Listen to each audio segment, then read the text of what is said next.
talk about a tough chapter here was when the farming operation had some dark days in the early 80s, correct? That was a pretty tough time. I was a senior in high school. We had to let go of some ground, and some equipment and kind of restructure. And that was about the time Dad really just kind of buckled down and honed in on this row cleaner. And I remember he didn't have a pickup truck.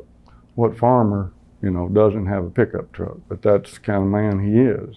He puts everybody else in front. So I guess about 91, John Deere had some wheels they had made when they were going to build it. So that gave us a leg up. They sold those to us, and that was one part we didn't have to figure out how to make. And that's kind of an interesting story, right? So Howard developed this and sold it to Deere. Yeah. Eugene Keaton, whom everybody knows, is a neighbor of ours, and he had sold Deere finger pickup mechanism and some other things, I guess. So he was always coming by and chatting, visiting, and Dad showed him, what he was working on, and he, in turn, we get a patent, and Eugene connects us, and those guys come down and end up buying it. Now think about it. Yeah, I know. Will. Think about the odds against all of that happening, and me meeting him, and him keeping me encouraged, and him having a place to operate his stuff, and being good friends with a retired ex-John Deere head patent attorney who was partners with two men who could make plastic, and then meeting Greg Souter. And you see what I'm talking about? Of course, this is in that bad economic farming time, and the word we got back was they decided they didn't want another $300 a row attachment on the shelf, so they just kind of put his idea on the shelf. Well, then along about 90, 91, he calls them up and says, hey, I need some income out of my patent. Could you license another company to make it? And they did. Then when he saw that, he was like, oh my gosh, we need to show them one that is heavy built and that I know will work. Guess what happened next? In May of 1993, he shows up at my house with a bunch of steel cable.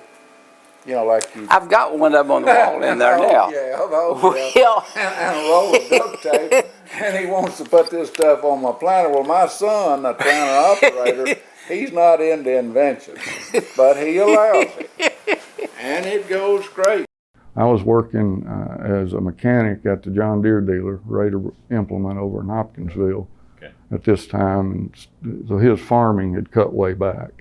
You needed to be working in town. I needed to be working in town, and then I helped, on the farm, and we raised tobacco at the same time. So I was really ready to make something work to get out of. I felt like there was a better way to make a living, and this turned out, to be. It's like I was born for it, and learned a lot. Yeah.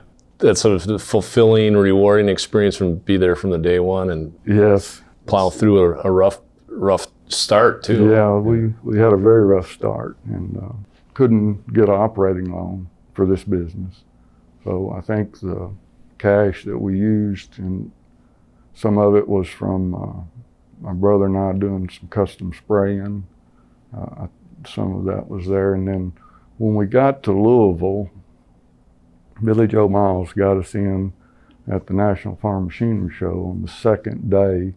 All I remember is the only one that we had built our way was sitting on that card table with that little wooden frame holding it up.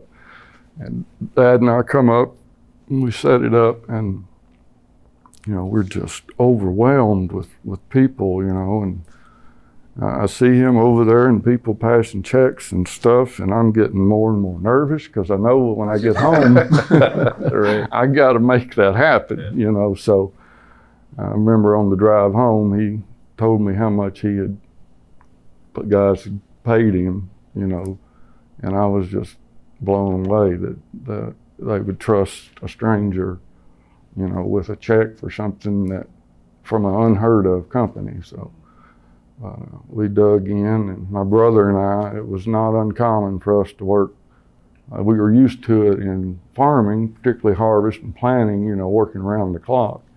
And we did the same thing in this and put in a lot of hours. And What were you calling that first product you had on the floor at National Farm Machinery Show? we just always called it a row cleaner, Martin row cleaner. So What did you guys talk about on the drive home after he collected all those checks? I got to get to work. You got to get these parts made, and very excited because it looked like God was providing a real strong sense of appreciation. You had to convince a number of people. You know, you had farmers, you had dealers, you had other manufacturers that you were counting on to get you off the ground. How did you go to market in that early chapter? You know, that's all Dad. That's all I can say, and God, because we did not market. We did not know. You know, we knew No-Till Farmer was the kind of people we wanted to read, but you couldn't get an ad in the newsletter. You know, so well, that was out. So you know, I say it time and time again. You know, God just lined everything up just right. You know, it's nothing short of a miracle. The publicity he got for being a farmer, inventor, manufacturer carried us. You know, he was always in the magazine about this or that, and then a little bit of advertising in select areas, and word of mouth. It takes a while, but word of mouth eventually works. And two, you got to consider this: there was no capital. So the worst thing we could do is spend $100,000 advertising something that we couldn't then supply. So it grew our marketing grew as our numbers increased and profit was available, you know, to spend that. And early on, there was literally no marketing. It was just free publicity. Being available and having a product people were willing to talk about. Right, and making sure that it worked. You know, Dad, it's finally sunk in, but you know, as my 20s to mid 30s, I thought all these great ideas, and I would build one or draw it up and present it to him, and he's like, "Well, does it work?" I said, "I don't know, but it looks good and it fits on that planter," you know. And he said, "No," he said, "you need to get it out and put it in the dirt."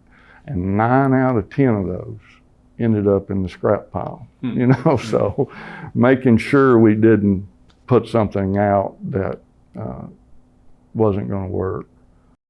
What was your best day?